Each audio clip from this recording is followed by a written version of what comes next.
আমরা এমন অনেক মানুষ রয়েছি যারা কয়েক বছর ধরেও কোনোদিন আমরা মাটিতে পাড়া দিয়ে দেখি না। আজকে এমন 4টা খারাপ রোগের কথা বলবো, খারাপ ডিজিজের কথা বলবো, আপনাদেরকে শেয়ার করব। যদি আপনি মাটিতে সচরাচর পদার্পণ না করে থাকেন তাহলে এই 4টা রোগ আপনার হতে পারে। অবশ্যই ধৈর্য সহকারে ভিডিওটা দেখলে উপকারে আসবে। 1 নম্বর হচ্ছে আপনার ব্রেনের গ্রোথ কমতে পারে।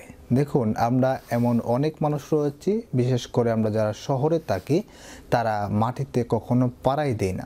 স্যান্ডেল বা শু সবসময় ইউজ করে থাকি, বা মাটিতে পাড়া দিব এরকম জায়গাও খুঁজে পাওয়া যায় না।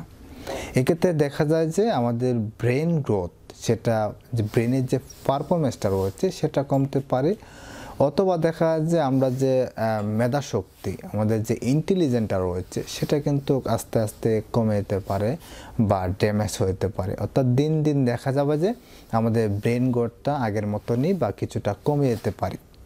2 নম্বর রয়েছে যে আপনার প্রেশারটা বেড়ে যেতে পারে, হাইপার টেনশনের রোগী হতে পারেন। আমাদের সমাজে এরকম অল্প বয়সী বা মাঝারি টাইপের মানুষের বর্তমানে হাইপার টেনশন বা ডায়াবেটিসে আক্রান্ত হয়ে যাচ্ছে।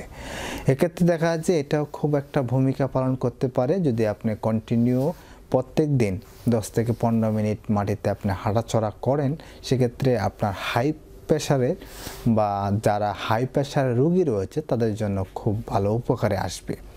যাদের হাই ব্লাড প্রেশার রয়েছে তারা কিন্তু প্রত্যেকদিনই কাজটা করলে কিছুটা হলেও উপকারে আসবে। যাদের নেই তাদের দেখা যাবে যে আমাদের ভাস্কুলারিটি যে সিস্টেম রয়েছে, অর্থাৎ কার্ডিওভাস্কুলার সিস্টেম, সেই সিস্টেমটা ঠিক থাকবে যদি আপনি প্রত্যেকদিন মাটিতে হাঁটা চলাফেরা করেন।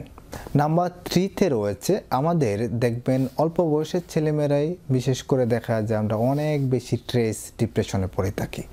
সো আপনি যদি খালি পায়ে মাটিতে হাঁটেন এক্ষেত্রে দেখা যাবে স্ট্রেস বা ডিপ্রেশনটা একটু একটু আস্তে আস্তে কমে যাবে।